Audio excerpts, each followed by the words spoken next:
99% of people will never say this sentence out loud, but every single self-made billionaire believes it in their bones.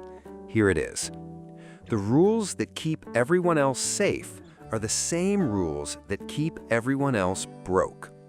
Sit with that for a second, because in the next 15 minutes, I'm going to break down the one mindset shift, not a hustle tip, not a morning routine, not some fake 5 a.m. club nonsense, the one actual psychological shift that separates a person who builds a billion-dollar empire from a person who spends 40 years trading their time for a paycheck. And I want to warn you right now, this is not going to feel good to hear, because most of what you were taught about success, about safety, about doing the right thing, it was built to produce employees, not empires. So if you're ready to actually understand how these people think, not just what they own, stay with me. Because by the end of this video, you're going to see your own life differently. And there's one part near the end, around the 10-minute mark, where I break down the single riskiest belief billionaires hold that 90% of viewers are going to disagree with. So don't leave early. Let's get into it. Let's kill the first myth right away, because it's the biggest lie standing between you and understanding this mindset. They just got lucky. That's what we tell ourselves, isn't it? It's comforting. If it's luck, then it's not a mindset issue. It's not something you're missing. It's just chance, and chance isn't fair, so there's nothing to learn here, nothing to change. You can just go back to your life. But here's the uncomfortable truth. Luck is a real variable. Timing matters. Being born in the right country, at the right time, with the right access, that matters, and anyone who denies that is lying to you. But luck alone doesn't explain the pattern. Because if it was pure luck, the pattern would be random. You'd expect self-made billionaires to come from every possible psychological profile. Some anxious, some calm, some reckless, some cautious, completely scattered, no common thread. But that's not what we see. Instead, when you study self-made billionaires across totally different industries, tech, retail, media, real estate, manufacturing, finance, completely different backgrounds, different countries, different eras, you keep bumping into the exact same handful of internal beliefs, over and over again, like a fingerprint that shows up on every single crime scene. That's not luck, that's a pattern, and patterns can be studied. Patterns can be learned. So today, we're not talking about tactics, not how to raise a Series A, not how to build a personal brand. We're talking about the operating system underneath all of that, the mindset that has to exist first before any of those tactics even matter. And it starts with something most people get completely backwards. Here's the first belief, and it's the foundation everything else is built on. Self-made billionaires do not primarily value safety. They primarily value ownership. Now, most people hear that and think risk-taker. It's not quite right, and it's actually where a lot of people get hurt trying to copy this mindset. They think it means gamble everything, be reckless, burn the boats. That's not it either. We'll get to the real risk equation later in this video, so hold that thought. What ownership over safety actually means is this. The billionaire mindset treats a steady paycheck as a hidden cost, not a hidden benefit. Think about how a normal job is framed to us from childhood. Get good grades, get a good job, climb the ladder, get the pension, retire comfortably. That entire structure is designed around one core value, predictability. You trade your time for a fixed, known, safe amount of money. And there's nothing wrong with wanting that. Most people should want that. It's a completely rational choice for a life built around stability. But the self-made billionaire mindset looks at that exact same trade and sees something different. They see a ceiling. Because in a job, your upside is capped. There's a maximum amount of money your labor can be worth to someone else, and that number is decided by someone else, not you. Ownership flips that entirely. When you own the thing, the business, the product, the asset, the equity, there is no ceiling someone else installed for you. Your upside is now attached to the value you create, not to a negotiated salary. This is why you'll notice something interesting if you study these people's biographies. Almost none of them tell a story about waiting for the right moment to buy in. They tell a story about a moment where they gave up guaranteed safety in exchange for unlimited, uncertain upside. A comfortable job they walked away from, a steady paycheck they turned down, a stable path they deliberately broke. That decision point is not a footnote in their story. It is the story. And here's the part that really matters for you watching this right now. This isn't about quitting your job tomorrow. It's about a mental shift you can start making today in whatever situation you're in. Ask yourself this question and actually sit with it. In this decision, am I optimizing for safety or am I optimizing for ownership? Most people, most of the time, without even realizing it, are choosing safety. And that's fine if that's genuinely what they want. But billionaires made a different choice consistently at every fork in the road, and that repeated choice, made over and over across years, compounds into something that looks from the outside like luck. It isn't luck. It's 1,000 small decisions pointed in the same direction. Now, here's where it gets interesting, because ownership alone isn't enough. You can own a business and still fail. So what's the second layer underneath this? Before we go further, if you've ever felt like you were waiting for permission to go after something bigger in your life, keep watching, because the next part of this video is going to explain exactly why that feeling exists, and more importantly, how billionaires trained themselves out of it. Also, if this is resonating with you so far, hit subscribe now, because Billionaire Vibes breaks down exactly this kind of mindset content every single week, and you don't want to miss the next one. Okay, let's keep going. Here's something that surprises a lot of people the first time they hear it. Almost no self-made billionaire describes their original motivation as, "I wanted to be rich." That sounds almost impossible to believe, right? These are people worth more money than entire countries' GDP. Surely it started with wanting money. But when you actually dig into how these founders talk about their earliest days, before any of the wealth, before any of the fame, the language is almost never about money.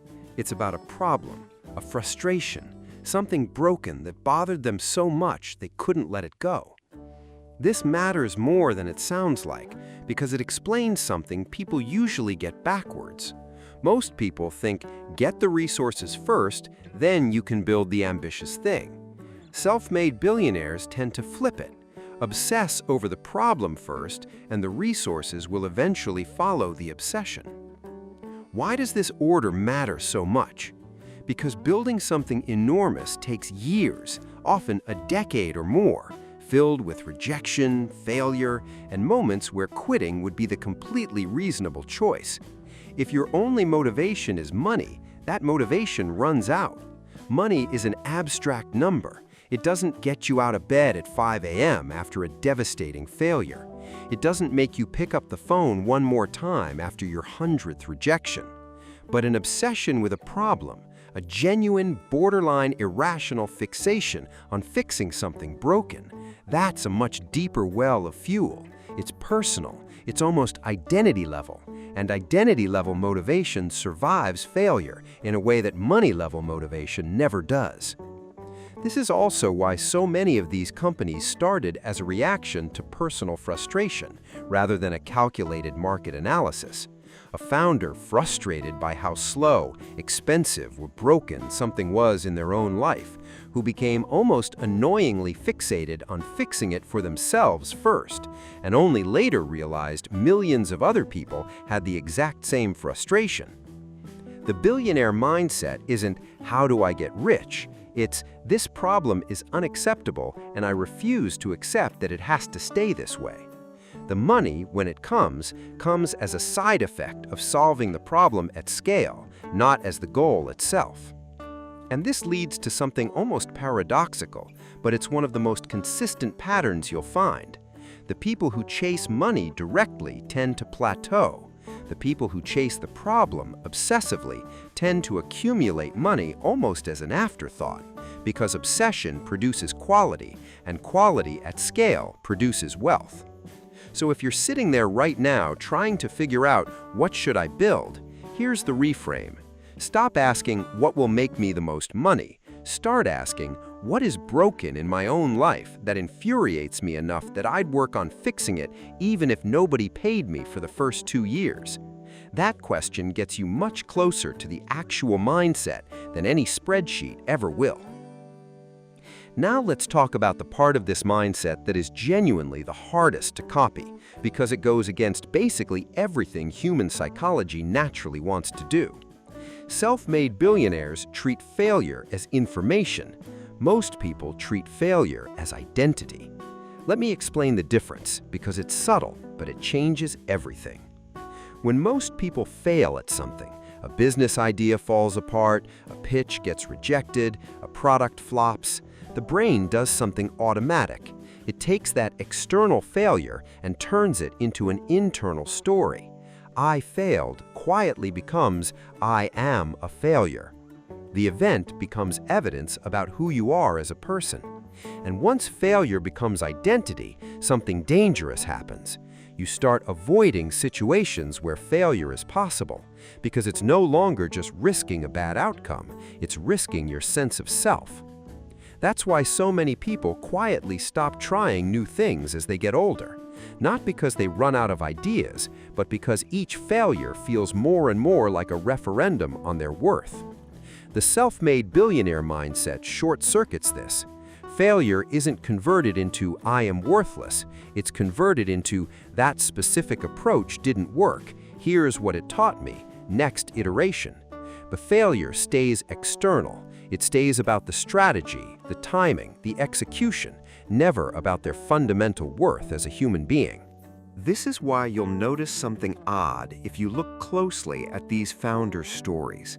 Many of them had spectacular, embarrassing, expensive failures before their breakthrough.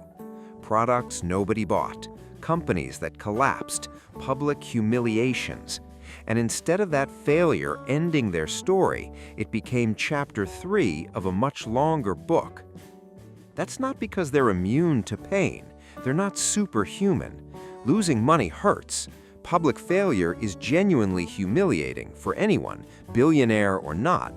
The difference is what happens in the 6 months after the failure. Most people spend that time protecting their identity, avoiding the topic, avoiding new risk, licking the wound. The billionaire mindset spends that time extracting the lesson and moving to the next attempt, sometimes uncomfortably fast, before the emotional wound has even fully healed. There's a mental trick that seems to show up again and again in how these people talk about setbacks, and it's worth stealing directly. They ask, what did this failure teach me that I couldn't have learned any other way, instead of asking, why did this happen to me? One question extracts value from pain, the other just marinates in it. This is genuinely the hardest part of the mindset to install in yourself, because it requires separating your ego from your outcomes, and almost nobody is taught how to do that. But it might be the single highest leverage shift you can make, because it's the difference between someone who tries once and stops, and someone who tries 50 times and eventually breaks through on attempt 51. Okay, quick pause here, because I promised you earlier the riskiest belief on this list, the one most people are going to push back on, and it's coming up right now. This next section explains why billionaires actually think about risk completely backwards from how you were taught in school. Stick around, because this is the part of the video that actually changes decisions, not just opinions. Here's the belief I promised you, and I want to be careful here because this is the part people misunderstand the most. Self-made billionaires are not big risk takers in the way most people imagine. They're asymmetric risk takers, and that distinction is everything. Reckless risk looks like this. Put everything you have on a single bet where you could lose it all, and if it works, you win big, and if it doesn't, you're wiped out completely with no way back. Asymmetric risk is completely different. It looks like this.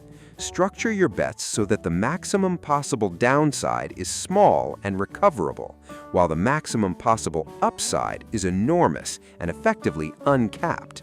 This is a completely different mental model, and it's the reason "just be more reckless" is terrible advice that gets thrown around constantly by people who misunderstood the mindset. Think about what this actually looks like in practice. A founder who starts a company while keeping expenses low enough that a failure means I go back to a normal job and I'm mildly embarrassed, not I lose my house and my family's stability. That's not reckless, that's asymmetric. The downside is capped and survivable. The upside, if the idea works, is basically unlimited. This is a mindset around structuring bets, not a mindset around bravery. And it's genuinely more calculated than what most cautious people do, which is often the opposite, taking on massive, uncapped downside risk, a huge mortgage, an expensive lifestyle, debt that requires a stable paycheck to service, in exchange for a capped, modest upside. That's the truly risky position, even though it feels safe because it's familiar. So when you hear billionaires take huge risks, what's usually being described underneath the surface is this. They take a lot of small, cheap, reversible bets structured so no single failure can end the game, while staying alert for the one bet where the asymmetry becomes enormous, where a small, recoverable amount of risk could produce a return that isn't just bigger, but categorically different in scale. This is also why so many of these people talk about letting go of things that aren't working so quickly, almost coldly. If a bet isn't showing signs of asymmetric upside, the mindset says cut it fast, protect the downside, and redeploy that capital, energy, or time into the next attempt. There's very little sentimental attachment to any single idea. The attachment is to the process of placing smart, capped downside bets, not to any particular bet itself. Here's a mental exercise you can actually use this week. Before you take any risk, financial, career, relational, ask two questions. First, what is the actual worst case, and can I survive it? Second, what is the actual best case, and is it big enough to matter? If the worst case is survivable and the best case is enormous, that's the kind of bet the billionaire mindset would take all day long. If the worst case is catastrophic for a modest upside, that's the trap dressed up as ambition. Now let's connect everything, because there's one final piece that ties ownership, obsession, failure as data, and asymmetric risk into a single coherent identity. Self-made billionaires don't wait to become confident, disciplined, and decisive after they succeed. They build those traits deliberately, first, as a prerequisite, long before the outside world gives them any evidence they deserve them. This flips the order most people naturally assume. Most people think, once I have money, I'll be confident. Once I have the big company, I'll be decisive. Once I've made it, I'll feel secure. The identity is treated as a reward that arrives after the outcome. The billionaire mindset runs the exact opposite sequence. The identity comes first, deliberately practiced, sometimes almost performed, long before there's any external proof to justify it, and the outcome follows from consistently acting from that identity, decision after decision, for years. This is why you'll notice these founders often describe an almost stubborn, borderline irrational certainty in the earliest days, back when literally nobody else believed in what they were building. Not investors, not family, sometimes not even close friends. That certainty wasn't naive, it was a deliberate psychological tool, because the version of them that eventually built the empire had to exist mentally first, making thousands of small decisions consistent with that future identity, long before the empire existed in reality. This connects everything we've talked about today. Choosing ownership over safety requires acting like someone who already believes in unlimited upside. Obsessing over a problem instead of chasing money requires acting like someone whose identity is already tied to solving that problem, not to a paycheck. Treating failure as data instead of identity requires already holding an identity stable enough that failure can't shake it. And taking asymmetric risks requires already thinking like someone who plays a long, multi-attempt game, not someone betting on a single outcome. Every single piece of this mindset requires the identity shift to happen first, not last. If you've made it this far, you clearly care about actually understanding how these people think, not just watching a highlight reel of their houses and cars. And that already puts you ahead of most people who click on videos like this. So stay for the last few minutes, because I'm going to bring this down out of theory and into something you can actually start doing this week, starting today. And if you want more of this kind of breakdown, the psychology behind wealth, not the surface-level flexing, subscribe to Billionaire Vibes now, because this channel exists specifically to dig into the why, not just the what. So let's make this real, not motivational fluff, an actual set of questions you can sit with this week. First, audit one area of your life right now where you've been optimizing purely for safety. Maybe it's a job, a relationship, a habit, a decision you've been putting off. Just notice it. You don't have to blow it up today, just name it honestly. Second, find the one problem in your own daily life that genuinely, personally frustrates you. Not a market opportunity you read about, an actual frustration you live with. Sit with that irritation instead of numbing it. That irritation is data. Third, pick one small failure from your past, something you still feel a flicker of shame about, and rewrite the story. Not to pretend it didn't hurt, but to extract one specific, concrete lesson from it and separate that lesson from your worth as a person. Fourth, look at one risk you're currently avoiding and actually calculate it. Write down the real worst case. Write down the real best case. You might discover the safe choice you've been making is actually the riskier one in disguise. And fifth, the hardest one, start acting in small daily decisions like the version of you that already believes in the bigger outcome. Not faking it for others, practicing it for yourself, privately, in the decisions nobody else even sees. None of this requires you to quit your job tomorrow. None of this requires a certain bank account or a certain background. This mindset is not about the money. The money is what tends to show up after the mindset has been running long enough, consistently enough, across enough attempts. So here's the real answer to the question this video promised you. The secret mindset every self-made billionaire shares isn't a trick, a hack, or a shortcut.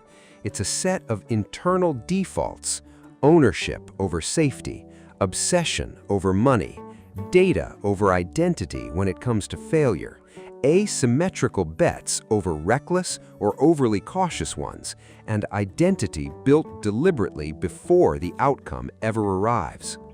Most people will watch this video, feel inspired for about 10 minutes, and then go right back to their old defaults tomorrow morning. That's normal. That's what almost everyone does. But if even one of these ideas stuck with you today, if you actually go audit that one decision, or sit with that one frustration, or rewrite that one failure, you've already done something most people who click on videos like this never do. If this hit you the way I think it did, let me know in the comments which one of these 5 hit hardest for you, because I read every single comment on this channel. And if you want to keep building this mindset with us, subscribe to Billionaire Vibes, turn on notifications, and I'll see you in the next one.